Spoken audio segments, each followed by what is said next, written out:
I just had to let you know you're. She a happy baby, she a happy baby.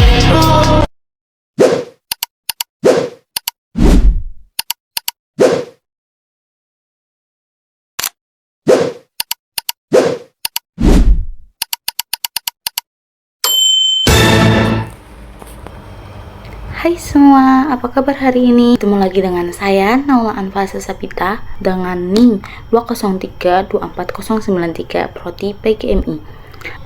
Setelah sekian lama tidak menonton materi lagi dari saya, di sini saya akan menjelaskan materi yang baru, yaitu materi mengenal cerita rakyat legenda. Sebelum ke materi, ada yang tahu nggak sih apa itu cerita rakyat? Cerita rakyat itu apa ya? Atau mungkin cerita fiksi mungkin? Di sini cerita rakyat adalah kepercayaan, legenda, dan adat istiadat suatu bangsa yang sudah ada sejak dahulu kala dan diwariskan turun-temurun secara lisan dan tertulis. Nah, apa saja sih macam-macam atau jenis-jenis dari cerita rakyat itu? Nah, yang pertama itu ada dongeng. Dongeng itu cerita khayalan yang ada di pikiran kita lalu kita tulis menjadi cerita itu, atau mungkin mitos. Nah, mitos itu cerita yang berkaitan dengan kepercayaan masyarakat masing-masing. Semisal mitos adanya dewa atau dewi. Nah, itu juga masuk ke dalam cerita mitos. Terus yang ketiga itu ada legenda. Legenda itu asal usul tempat atau mungkin sebelum terjadinya tempat tersebut. Nah, itu dinamakan legenda atau asal usul dari tempat tersebut. Nah, terus selanjutnya itu kita akan membahas tentang legenda. Legenda itu apa sih? Kan tadi ibu bilang legenda itu asal usul tempat atau suatu daerah itu. Lah, legenda itu adalah sebuah cerita rakyat yang menggambarkan kejadian-kejadian yang diyakini oleh masyarakat sebagai sebuah bagian dari sejarah atau mitos tempat tersebut.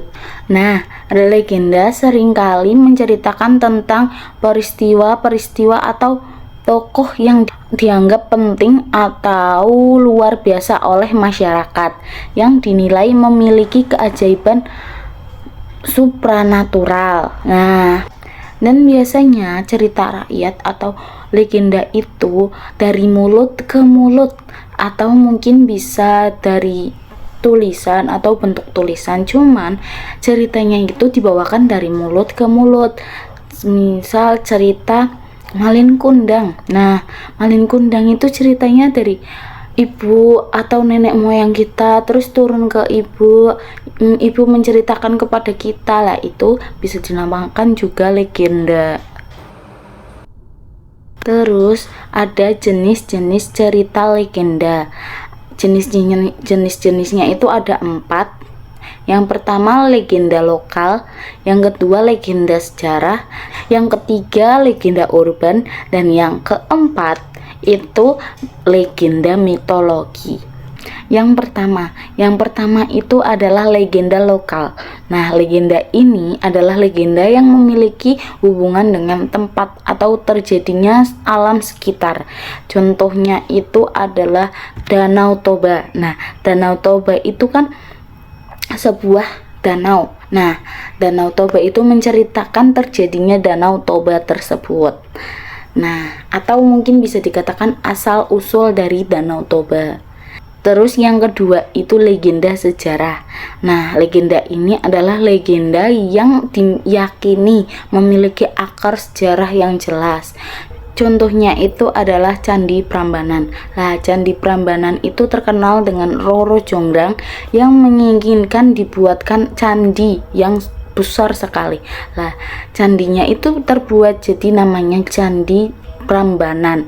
Nah, itu asal usul dari terbuatnya Candi Prambanan atau asal usul terjadinya Candi Prambanan. Yang ketiga itu adalah legenda urban. Nah, legenda urban itu yang berkembang dalam suatu lingkungan perkotaan modern. Contohnya itu si manis jembatan Ancol. Nah, si manis jembatan Ancol itu adalah sosok hantu wanita yang bernama Maryam atau Siti Mariah. Nah, konon dia meninggalnya itu secara tragis dan dia itu menghantui jembatan Ancol, biasa menampakkan di jembatan Ancol.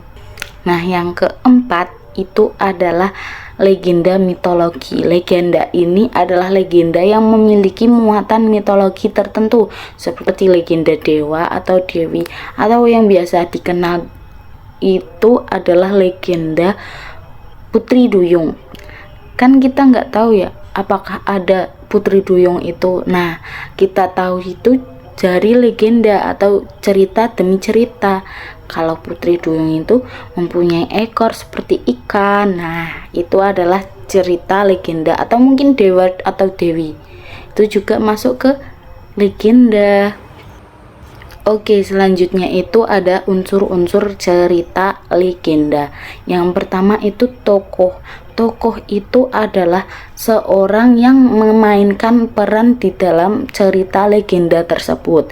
Orang yang memainkan peran di dalam tokoh tersebut itu entah itu perannya itu adalah baik atau mungkin jahat, atau dia hanya tokoh pendamping. Nah, itu ada di dalam legenda tersebut. Nah, tokoh baik itu biasa kita dengar dengan nama protagonis. Kalau tokoh jahat itu, atau kita biasa menyebutnya itu dengan antagonis. Terus yang kedua itu ada latar. Nah, latar itu ada banyak sekali ya. Ada latar tempat atau latar waktu. Nah, latar itu adalah tempat terjadinya suatu adegan atau suatu cerita. Nah, kan ada dua tadi latar itu, ada latar tempat, ada latar waktu. Nah, kalau latar waktu itu waktu terjadinya suatu cerita atau suatu kejadian gitu. Terus selanjutnya itu ada contoh cerita legenda. Nah, contoh cerita legenda itu ada banyak sekali ya guys ya.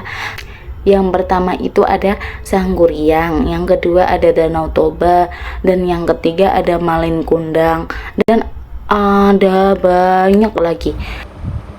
Nah, yang kita akan bahas itu adalah cerita legenda Malin Kundang. Nah, mari kita tonton bersama-sama cerita legenda Malin Kundang. Ayo simak videonya. Dahulu kala, hiduplah seorang anak laki-laki bernama Malin Kundang di sebuah desa nelayan di Sumatera. Ia tinggal bersama ibunya yang sudah tua. Keluarga Malin sangat miskin, dan mereka hanya bergantung pada hasil tangkapan ikan untuk bertahan hidup. Suatu hari, Malin berkeinginan merantau agar dapat mengubah nasib keluarganya. Ibunya awalnya merasa berat hati melepaskannya, tetapi akhirnya ia merelakan Malin pergi dengan harapan bahwa Malin akan kembali sebagai seorang yang sukses dan membahagiakan mereka. Malin pun berlayar bersama kapal pedagang yang singgah di desanya. Tahun demi tahun berlalu, Malin berhasil menjadi seorang pedagang kaya. Ia menikah dengan seorang gadis dari keluarga terpandang, namun setelah hidup berkecukupan, Malin lupa akan janji-janjinya kepada ibunya. Ketika Malin dan istrinya berlayar ke kampung halamannya, sang ibu merasa sangat bahagia melihat kedatangan anaknya. Dengan gembira, ia menghampiri Malin. Namun, Malin yang merasa malu karena penampilan ibunya yang tua dan miskin, malah mengingkari ibunya. Ia bahkan mengatakan bahwa dirinya bukanlah anak dari seorang wanita miskin seperti itu. Sang ibu sangat terluka dan kecewa dengan hati yang hancur. Ia pun berdoa kepada Tuhan agar Malin diberi balasan atas sikapnya. Doa sang ibu dikabulkan.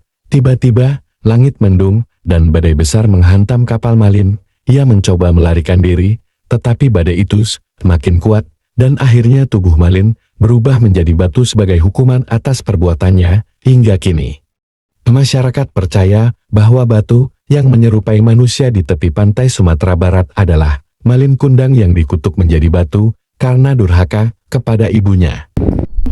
Oke, tadi kan sudah dilihatkan video pendek dari cerita Malin Kundang. Nah, setiap cerita itu ada atau terdapat pesan moral yang terkandung dalam cerita tersebut. Nah, pesan moral dari cerita rakyat Malin Kundang itu adalah pentingnya menghormati dan menyayangi orang tua, terutama ibu, serta larangan keras bersikap durhaka kepada orang tua. Nah, sudah berakhir materi kali ini. Jadi terima kasih sudah menonton video ini, dan jangan lupa like, comment, and subscribe. Sampai jumpa, dadah.